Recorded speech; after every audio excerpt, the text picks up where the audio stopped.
Welcome back to the second hour of LoveBabz Love Talk on this fine, fine Tuesday. Fine, fine, fine Tuesday. Listen, it's Tuesday. The week already feels long.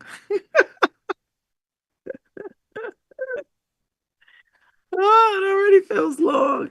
Long, long, long. It's all right. It's okay. It's all right. It's okay. All shall be well, I guess. Oh, although I could crawl back into bed. And only because I like to linger. I'm one of these people I could linger in the bed. I don't necessarily have to sleep. I could linger.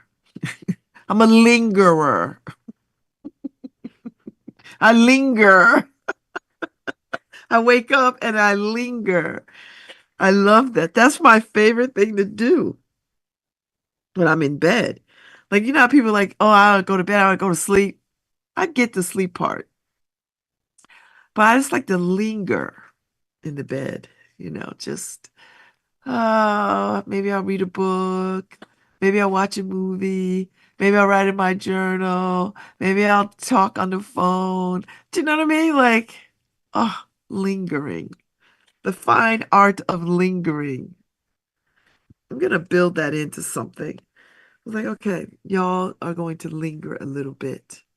You're gonna spend 30 minutes lingering, 45 minutes. Just linger. Just like, oh. Because I don't think we do enough of it. Because I think, when people wake up, they immediately have stuff to do, and they don't enjoy the joy of lingering. I know everybody's on this nap business. Oh, we need a nap. Everybody needs a nap. Yes, yes, everybody needs a nap because everybody's grumpy, cranky, and crazy. So naps are important, I guess. I'm not a napper, although I took a nap Saturday afternoon, and it felt really, really good. I laid on the bed because I my intention was to linger, but I actually went to sleep. And I just think it was my body's way of saying, did you hear the exhale?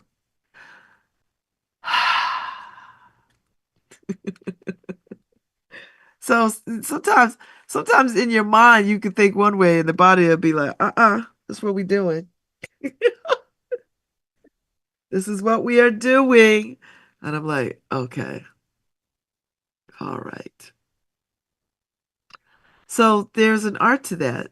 There's a real reason why we should take our time and I know some of y'all are not going to do this every day. You're not because you're like, that's just crap. I have to get to work. I have to get the kids. I have to make the dog go and da da da da. I have to hold up the sky. I get it, you know. But let me tell you something. You know what I'm trying to do? I'm trying to when I get to the end of days, and it's coming for all of us. And I hope that I have enough time to ponder uh all the things that I got to do, not the things I didn't do. I don't want to dwell on the things that I didn't do. I don't want that to be my last moments thinking about, damn it, I didn't take the casserole out, or damn it, I didn't go to divinity school. I didn't paint, or I didn't draw, or I didn't dance, or I didn't write that novel. I don't want to be at the end of days doing that. What I'd like to spend my end of days doing, and if I have the blessing to do so, is to sort of go, wow, I remember when I did that. I remember when I was afraid to do that and I did it. I remember when I first learned to do that. I remember when I stepped into that. I remember when I chose that. See how it's just I feel happier just thinking about all the things that I got to do or I get to do, you know. Or at the end of days. Remember when I was on the radio 5 days a week talking my ish? That's how I want my end of days to go. And it's not about There's value in having some regret. I don't think anybody could get out of this life without some modicum of regret. I think you're human if you don't. You're not human if you don't have some regret. The problem I have is that people's regrets become bigger than the accomplishments. And I don't mean accomplishments like, well, maybe for some people it's awards and accolades and all that. But things that you were like, I put on the shelf for a period of time and I've taken it down and now I'm doing it. That's what I'm talking about. So I want to spend my end of days thinking about, and then maybe saying, you know what? I probably would have done that again, you know, and then laughing. I like my end of days to be filled with laughter, even if I'm, on my last breath. I want the last breath to be laughter. I don't want regret and I don't think regret is a bad thing. I just think when you have more regret than you do anything else, that means you've lived an unexamined life. Because if you lived an examined life, you would put in all the things that you were missing and that you want and that an examined life is like inventory. You're doing inventory. And if you don't do that and you fill your life with I should, I must, I have to, then where is the time for lingering? Not to be confused with lazy. I'm not talking about lazy. And y'all know I'm not talking about lazy. I'm talking about lingering. Because I know people, everybody I pretty much know operates at a high volume and a high vibration. They're just busy, busy. And I'm here to tell you, busy is not the goal. It can't be the goal. Busy can't be the goal. Busy takes you away from being self-aware and self-actualized. I think. You don't got to listen to me. Listen, I'm no therapist. Mm-mm. I'm not even playing one on the radio. But I do know something about when I talk to people and I hear the longing in the things that they would like to be doing. Instead, they're doing all the things they should be doing. And listen, I'm not telling no doggone body to quit their job and go traipse through the woods. That is not what I am telling you to do. Uh-uh. But if traipsing through the woods is something you long to do, there are lots of opportunities where you could do that. You know what you can do? You know how you schedule meetings in your calendar? I got to meet with Debbie. I got to meet with Bob. I got to meet with George. I got to meet with this foundation. I got to meet. Then you know what you do? I got a meeting in the woods with me and God. Put that in your planner and then don't break it. Treat your time for yourself like a doggone meeting. I have to make this meeting. Do that, and your life will be so much better. So I'm telling you, put yourself on your own calendar and then don't break it for anything. Make it a code word because some of y'all have assistants, and they gotta keep your calendar updated. So you tell your assistant, schedule me for uh for Forest Inc.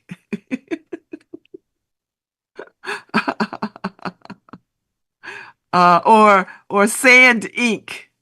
you know, all of that. And then go get yourself a yummy lunch and go there and say, you know what? I'm gonna be at this meeting for an hour and 30 minutes. I'm gonna be there 90 minutes. I'll be back. And you keep that standing. And you don't gotta tell people what that is. You really don't. If you start doing that, your life will get better and you won't be so grumpy and you won't be so, oh my God, I'm just grinding. Oh, I'm just grinding. I remember when I was a kid, my mother used to say to us, "Go outside, get some air. Go outside and get some air." There's air in the house, but go go outside and get some outside air. You know, and I get it. This is why I love the porch so much because I could be in the house all day and the day could get away from me because I'm whatever.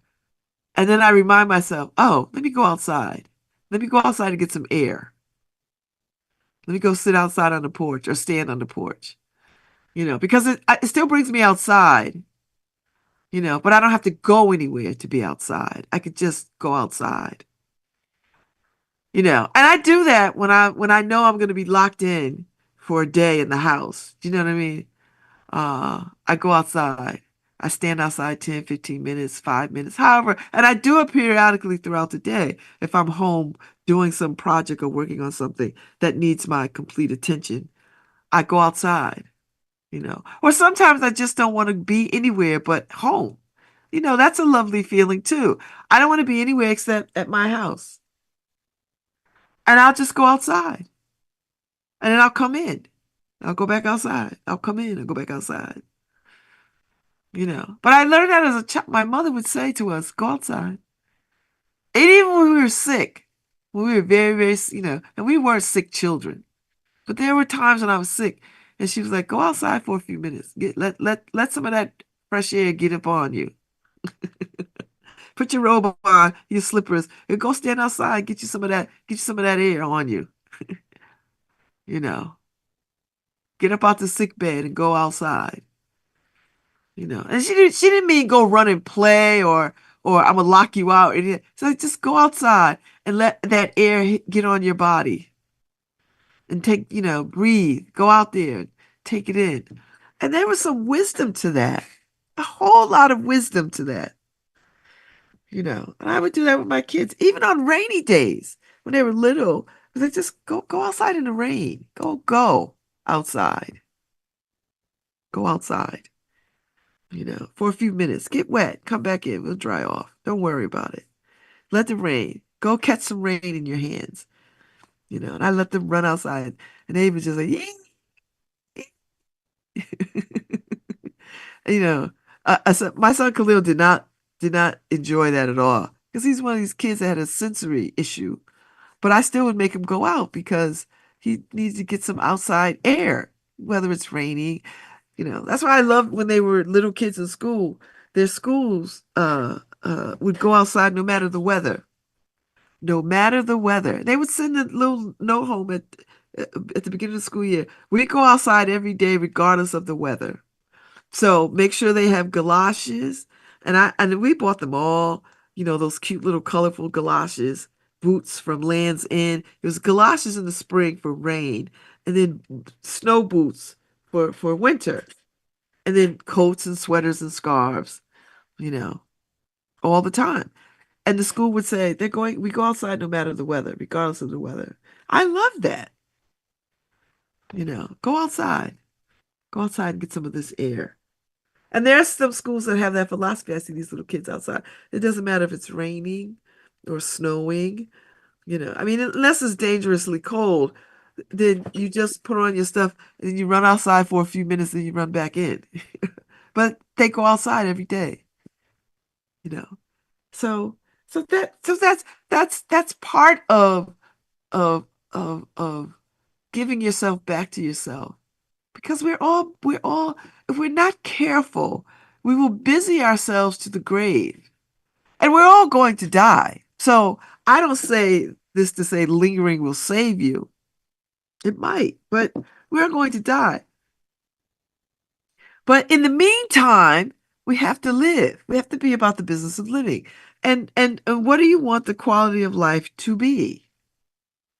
I want a high quality of life. I really, really do.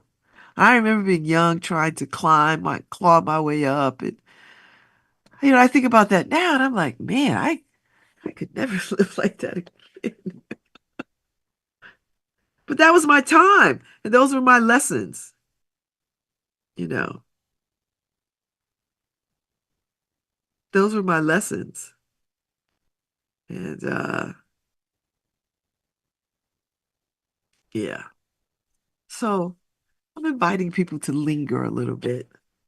Linger. Just take a little time and just linger, you know.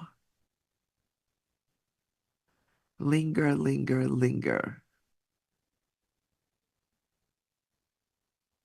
And I think you could find uh, that to be quite peaceful and less jarring to your spirit than jumping up. You know how people have alarm. I don't have an alarm. I never have an alarm. I remember when I was married, my husband had an alarm. That thing was so damn loud. And it would wake up everybody but him. And I'd be like, honey, honey, your alarm is going off. Is it? Is it? You don't hear it? Oh my God. It's like everybody in the world hears it. People are going to be banging on the door to tell you to shut that thing off. Oh, I couldn't stand. Lord have mercy, I could not stand it. And I would just, if I knew I had to do something, I would just tell myself, I would tell my body, all right, I have to be up at 7. 10 minutes to 7, I'm up.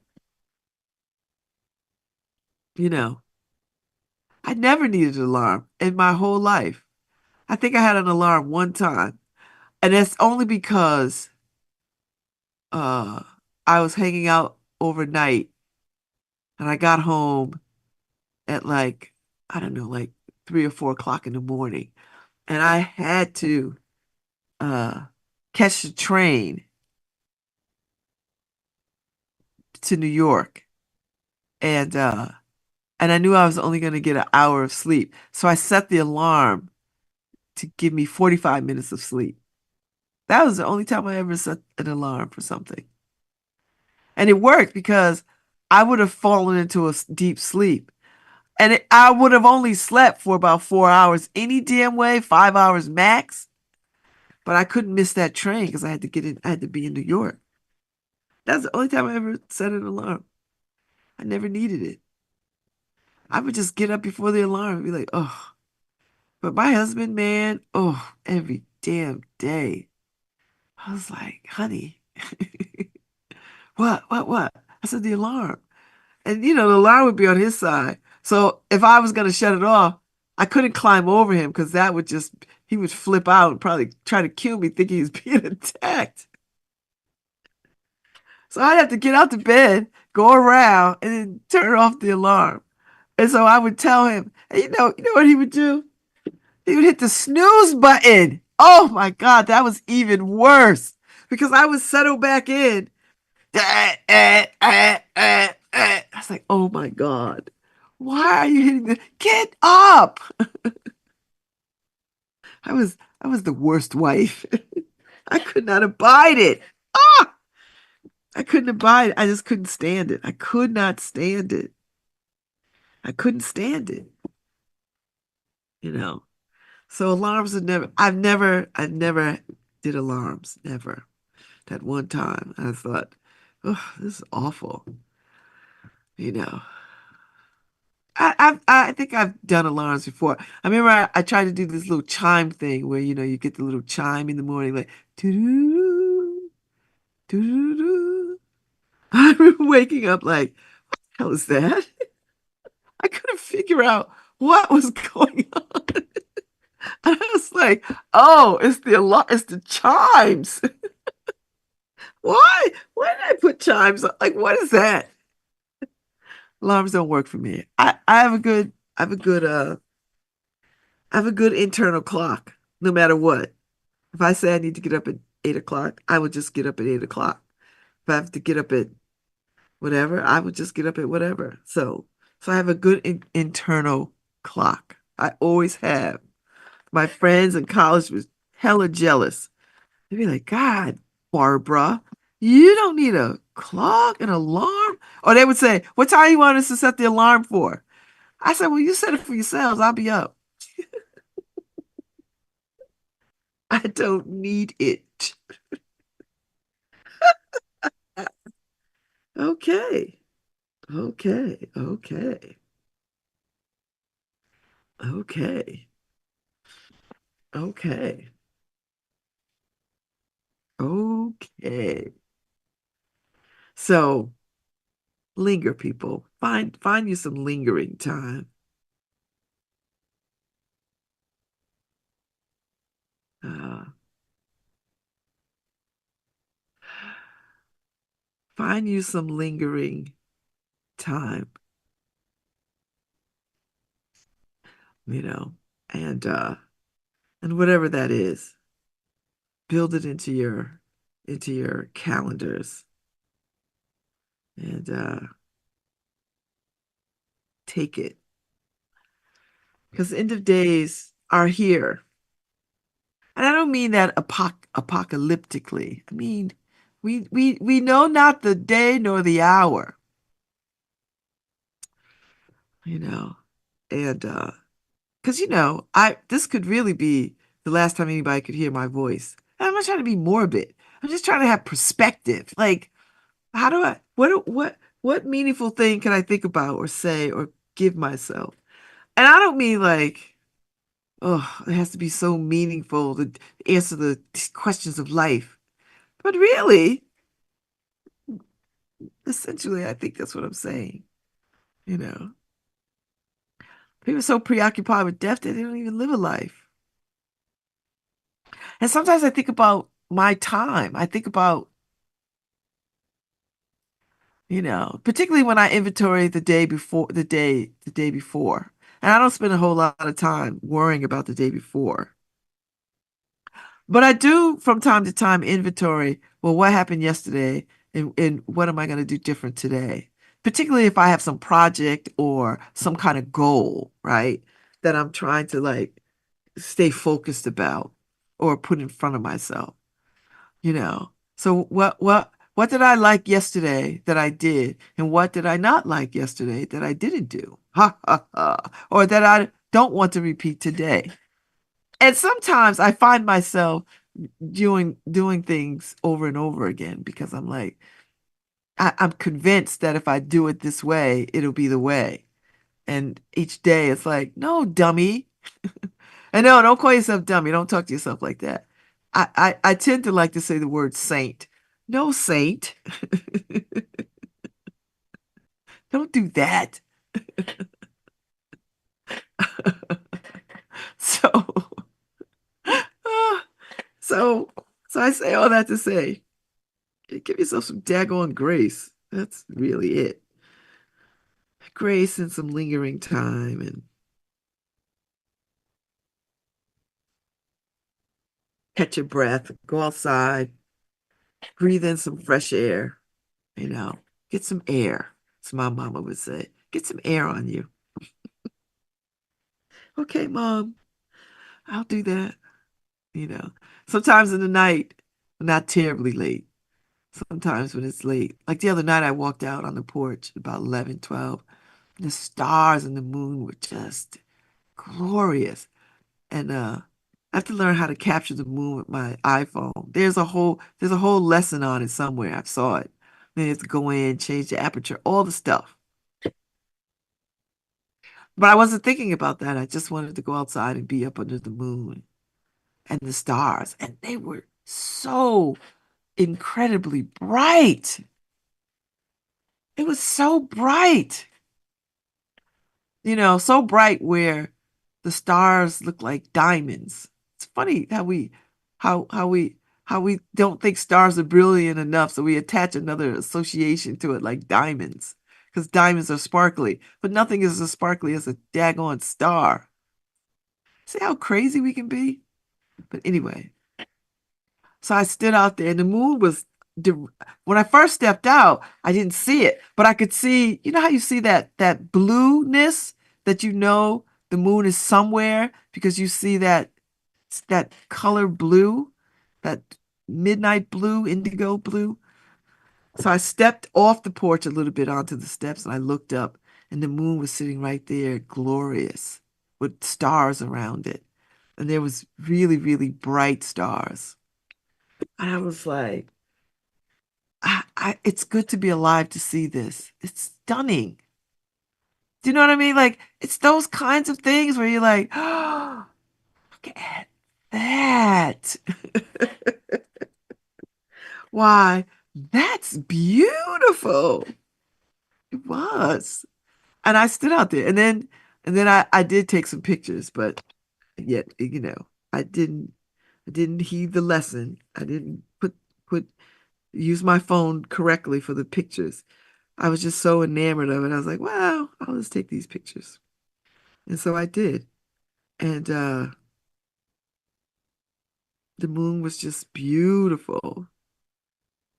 Just beautiful. I think it looks pretty good. I think I caught the moon well. I think I caught the moon as well as I could. Anyway, so yeah, these are the days. These are the days. So yeah, so this is all I'm saying. All this to say, find some lingering time. Don't make a big damn deal of it, but make a big damn deal of it. Don't run around shouting linger time, lingering time. Oh, it's lingering time. Oh, it's lingering time. Like, I mean, if you feel compelled, do that, you know, if you feel some kind of way. Uh, yeah, but for the most part, because some of y'all are introverted and you don't want to be out there like that. I get it. Be, you know, I get it. You want to be quiet about how you move about the world. Unlike some people I know who are loud, me, you know. Uh,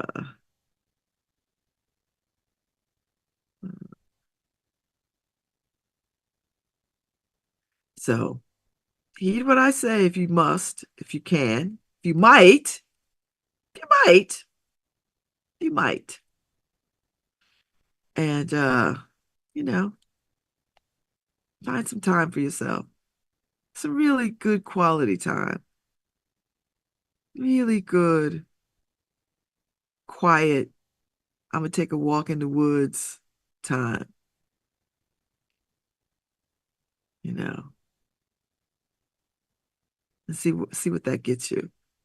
See if that doesn't give you, because everybody's all up in arms about, and rightly so. Oh, rightly so. Rightly so. But you've got to find ways to sort of rescue yourself from some of that. This is gonna be We got a long road ahead. And if you're weary now and you break down, you're not gonna be good for anything else. You know what I mean? So you have to take care of yourself. You're going to have to do it. There's no one coming to rescue you. And I know some of y'all got good ass spouses. Some of y'all have really, really great spouses and partners and friends. But some of this work you're gonna have to do yourself. You have to do yourself.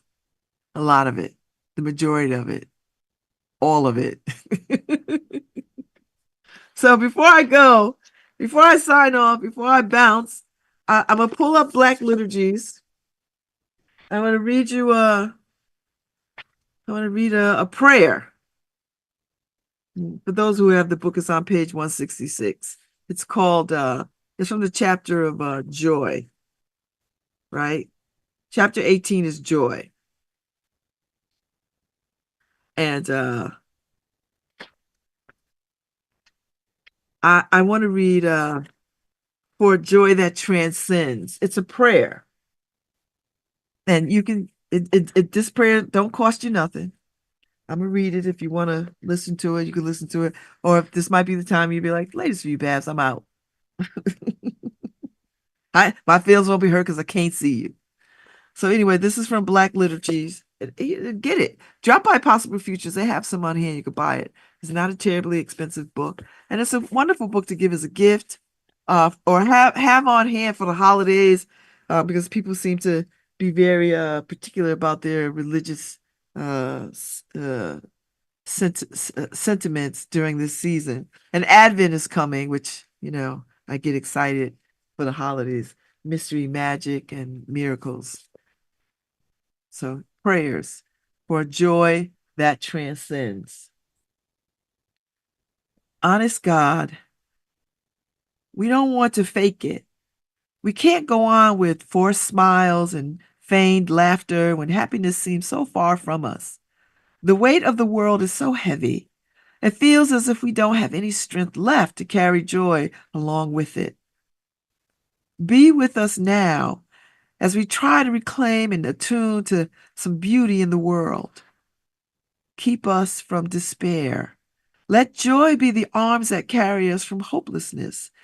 Not that we would have to manufacture our own happiness, but that a mysterious peace would comfort us, that joy itself would be the ground beneath our feet when we feel weary. Grant us emotional honesty on the journey, knowing you will never ask us to dismiss our pain. Rather, you ensure that our pain doesn't consume us. Remind us that more than one thing can be true at once, that the world can be terrible and still dare to be beautiful. In the fight against depression in all its forms, may joy protect us. Amen. So I think I'll just read a prayer just about every day at the end of the show if I don't have a guest or something or other. And get us ready and in the mood for the season and the season of seasons, Christmas, and all what that means and what it can mean and what it doesn't mean to folks. So enjoy the rest of your day. I'll be back tomorrow. And y'all be faithful. Faithful to yourselves, faithful to your spirit, faithful to your joy. I'll see you. Thanks, Harry. Thanks, Paul.